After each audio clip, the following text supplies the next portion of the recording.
Hello, welcome back everyone to Lead Hers in Tech, where we are exploring the remarkable journeys of female leaders in the world of technology.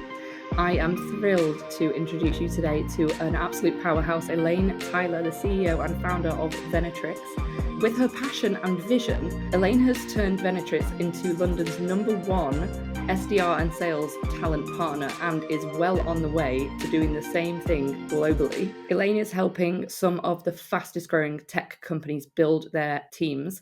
And today we're going to be jumping into Elaine's journey, including her insights in identifying and nurturing the future sales leaders, the challenges of building a business, and her unique approach to creating a supportive sales community. So welcome, Elaine. It's so great to have you with us today. Thank you so much, Emily. What a kind introduction. Delighted to be here.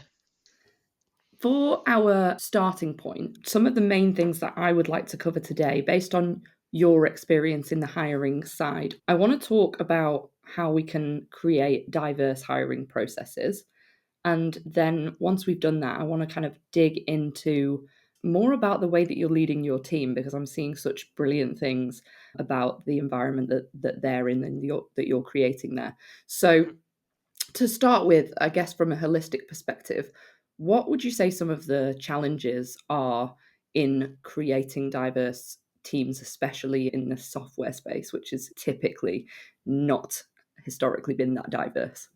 Yes, okay. So it's a big problem. And I think there's two major parts to the problem. So one of the challenges is around hiring specifically and the actual process. And then the other problem is actually attracting candidates. Now, I do feel that the SaaS industry is very keen to hire diverse teams. And Yeah. pretty much every organization that I consult with now, when I'm talking to them about what type of people they would like to be seeing in an interview process, they are not only talking about the qualities that they're looking for from a candidate, but they're also talking about other attributes and putting at the forefront of their employee value proposition. We want to be a diverse employer, and we want to hire people from different backgrounds, including talking about hiring more females into the team and diversifying the team in that way. So we've actually seen this from the numbers of candidates that we place. So we place 43% of our placements were actually female in the last year, but that's different compared to the number of applications that we get. So I actually think that most companies are motivated to want to make sure that they are giving equal opportunity to everybody in an interview process. But the main problem is, how do we even get those candidates in an interview process in the first instance? Yeah. But focusing initially on the actual interview process itself, which I do think a lot of companies are working really hard to make that work for businesses, looking at gender bias and having that as a forefront, as a tool that you have trained the people that you are having conduct interviews on, is key. And I hear a lot of organizations now making sure that they are investing in the process of making sure that they are bringing the right talent on board by investing in training such as unconscious bias, by bringing to the forefront the issue of gender bias, so that during interview processes, women and people from other backgrounds are being judged on a fair playing field. But I feel that there has been a lot of motion in that direction, and proud to say that for the companies that we recruit for, that has definitely been a big focus for them. Yeah, I can definitely sense that the appetite is really there, which is good. And I think it's so important what you mentioned about bringing people into the actual hiring process and that applicant pool. I remember the first time I was hiring for more than one SDR at a time. I was hiring for 5. We used a very small recruitment firm who planned an assessment centre day for us. And I recall this moment. The assessment centre day is going to be on the Monday, and we have a catch-up call the Wednesday before. And the applicants that we had, 19 men, 1 woman. And I said, no way, I'm not running the day. They did a good job, of making it more diverse, but I think getting that candidate pool in the first place to be as diverse as possible, not just from a gender perspective, but given the name of the podcast, we'll focus on that a little bit today. I think that's so important. And then it actually gives the person recruiting the confidence and ability to sort of just make sure they are hiring the right person for the job, because you don't want to only have one woman in your process and then feel the need to give that person the job just because you want diversity. You need to hire the person that's going to be right for the role and therefore going to be successful, because that's what's best for them as well. Yeah, for sure. Because the drive for people having diverse teams in the first instance is based around having the best team, isn't it? Yeah. So it's about having a team that can make better decisions, that can maybe generate more revenue, that actually through working with an equal gender split of individuals in a company, that people feel more satisfied in that role. So you then don't want that to then be hinged around actually now we're compromising on hiring the best talent because we're trying to hire people Yeah. diversely and we're not able to achieve that because we don't have the choice in the first place. But I think what's really hard is that it's okay to prescribe to a recruitment company or a talent team in a business saying, I would like to see a mixed group of people. But the question Mm. is, what are you doing in the first instance to help them attract those people? Because Yeah. it's not, they can't provide a magic solution or wave a magic wand and then Yeah. suddenly have a diverse group of people in the first instance. But also just focusing back on the actual interview processing stage as well, aside from the being very aware of gender bias and making sure that education is going on in the company, that it's something that's spoken about and people are aware, and people are aware of the desires to want to hire more women Mm. into a technology sales team. There's also the point around allowing women to feel confident in those interviews as well, Yes. because it's well known that women will only apply for roles or feel confident in an interview process if they feel that they hit all the criteria that have been expressed that they might need for the role. Yeah. So actually, Emily, what you're doing with this podcast is all a part of this, Yeah. because by people having the opportunity to see role models of women, to understand more about their careers, for people who have the opportunity to be mentored through an interview process, that's naturally going to help more in the actual interview room. Yeah. Yeah, absolutely. When we know that women are less confident in going towards these roles, having that recruitment company and that one-to-one contact to support them in advance of meeting an employer, how do you go about from your side giving them that confidence and helping them to build it before they go in and meet with their potential employers? Yeah, so I definitely think that the female candidates that we speak to are more attached to their background. So if they've not studied something that was particularly businessy, they may Right. wonder about their actual relevancy for the role of being an SDR in a technology business. So a lot of what we do with all the candidates that we speak to is very educational, regardless of their gender. So allowing them to open their mind to the attributes that they need to be able to demonstrate in order to be a successful SDR candidate, which could Yeah. be from lots of different avenues, couldn't it? It's that resilience, that drive, motivation, but Mm. also empathy, listening skills. So skills that cross the paradigms of both typically male or stereotypically female type qualities. Yeah. Yeah. And actually, it's interesting that you mentioned that, because one of the things that I've tried to do when I'm creating job descriptions is using a gender decoder. I don't know whether Yes. you've seen it, that, yeah, just to see whether there's like masculine coded language. And for anyone listening who hasn't heard of that before, I'll link the one that I use in our notes. But yeah, it helps to kind of alleviate some of that language that is off-putting for women. And actually, Mhm. what's interesting when you look at the research around it, if you have a heavily feminine coded job description, the drop in male applicants is little to none. They'll still Mhm. apply. But if you have a masculine coded application form, the drop in is quite significant, and a lot less women will apply for the role. So making Mhm. it more female friendly doesn't actually hinder your ability to attract the male candidates either. So win-win, Mhm. I'd say. And how's your writing actually come back? Have you found that it has been male gender biased? Yes.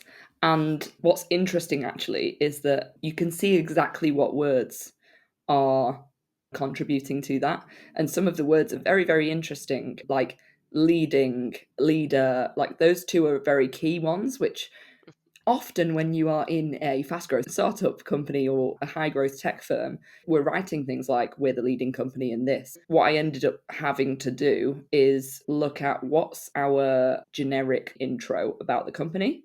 Is that Mhm. masculine coded? and then separate out what's the job description requirements for this person.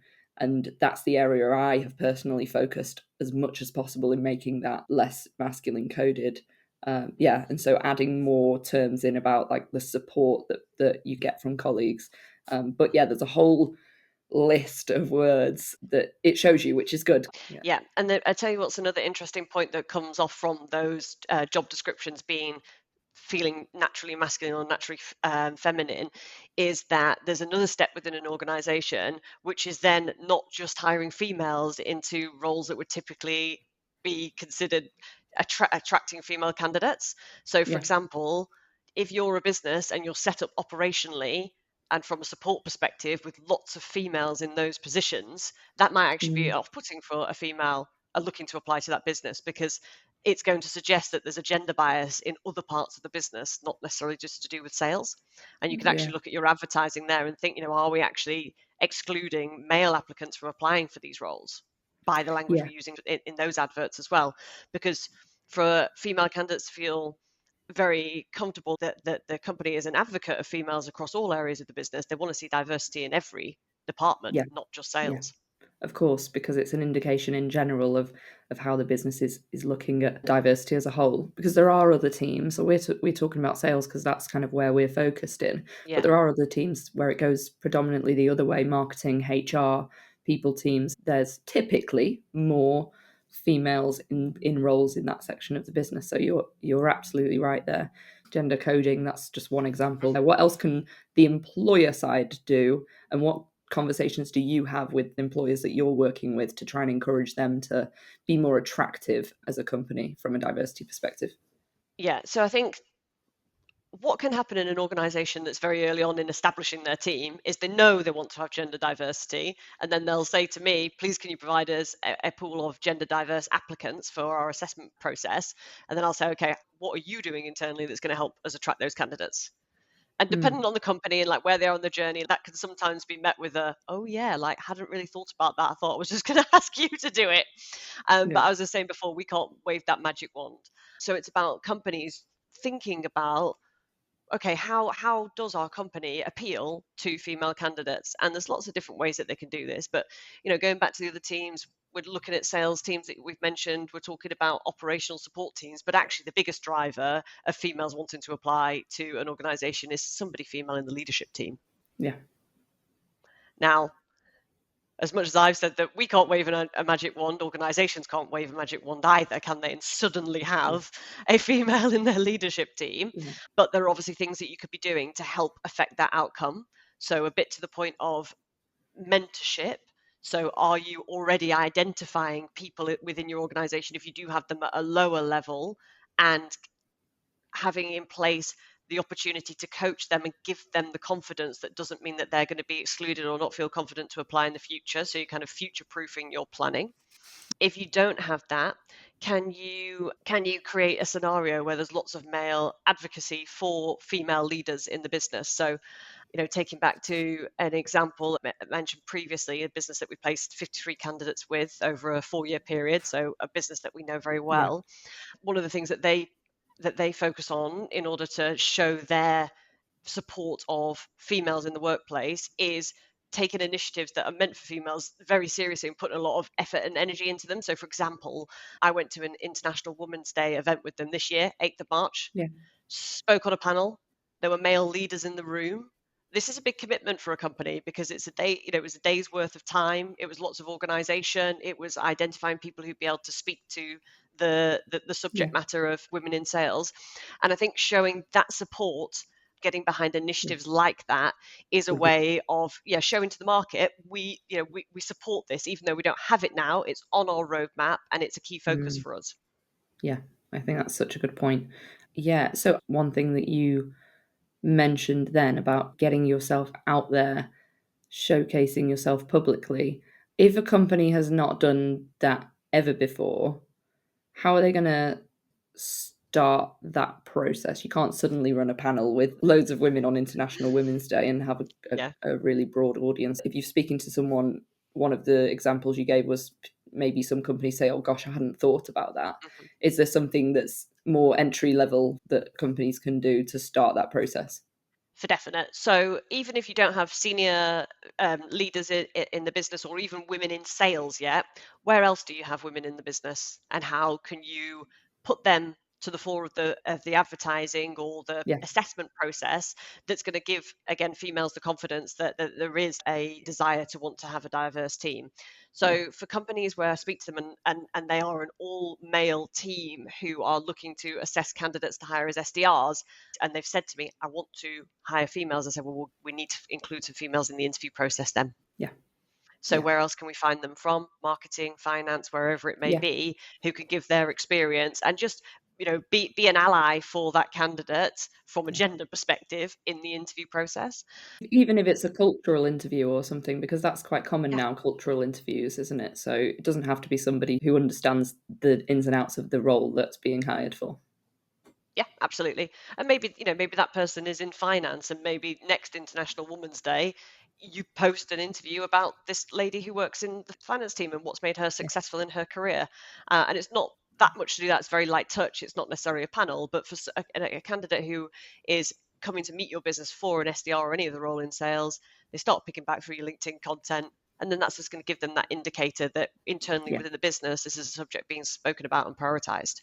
Yeah, I completely agree. Speaking more personally from my experience interviewing with companies, one thing that I always think it's important to understand is what the potential employer's perspective is on policies that support women. For example, maternity policy, whether or not you're wanting to start a family immediately or at all, it is a general indication of how women are supported in that company. However, personally, I've always been a little bit afraid of asking about such policies because there is that fear that if I start asking, what's your maternity policy? There could be some discrimination, some assumptions that I'm going to go off for a year or, whatever those things are. What's your perspective from a recruitment side on people wanting to access that information during the interview process and their best way to go about it if they've got a recruiter or not? Yeah. So I think you make a really good point, which is sometimes just the way the question is responded to tells you a lot about the sense Yeah, of how the company feels about women in the first instance. So, interviewers, listen up when we were talking about that gender bias that can happen in the interview in the first place, and we're talking about training people and allowing people to understand that that is an issue that can stop you being able to diversify your team. It's that educational perspective from a company internally to say, if a female candidate asks us this question or a male candidate asks us this question, they may be looking to understand how it's responded to, as yeah, well as the detail. So, in fact, if we are selling ourselves as an organization trying to attract a diverse audience of candidates, we need to think about how we position that. yeah. So on that note, I suppose an ideal world for me as a candidate anyway would be that I don't have Mhm. to ask that question because that information is provided to me proactively in the process. What are your thoughts on sharing those policies as a selling point, as an incentive to work for somebody? Would you encourage that? I definitely think companies absolutely can, and I do think it's a good idea to have the information out there. Working in the SaaS world, what we tend to see is organizations who are smaller, they just maybe are creating every policy as they landed it, because they're, literally Yeah, like founder-led business. They've never had yeah, anybody ask them a question like that so far. And that doesn't necessarily mean that they've got a bad attitude towards it. It just means that they also, haven't figured out the work from anywhere policy, and they also haven't figured out the cadence of which they're doing outreach. But for a larger, yeah. more established business where they've employed tens of or hundreds of people, if it felt like there was not very much information around a policy there, that would give you a key indication that they're perhaps not very focused on that as a strategic objective internally. Yeah, yeah, absolutely. I think there's some really strong tips there that employers can consider. And also, I guess, interviewees can think about asking to find those bits of information out. Moving on to more about yourself setting up Venatrix. You've had an incredibly successful 8.5, nearly 9 years now of Mhm. Venatrix. And the world was even less diverse back then in SaaS and SDR. So, what were some of the challenges that you faced when you were starting out? Yeah, I think one of the biggest challenges was definitely confidence, which I know sounds ridiculous since I also started a company. So you obviously have to have a certain level of confidence within that. But I think I think it is probably part of my feminine nature to be a bit of a worrier and to Right. second guess, my decisions. And I think at times that's perhaps held me back from being a little bit more bold with some of the things that I've done or could have done.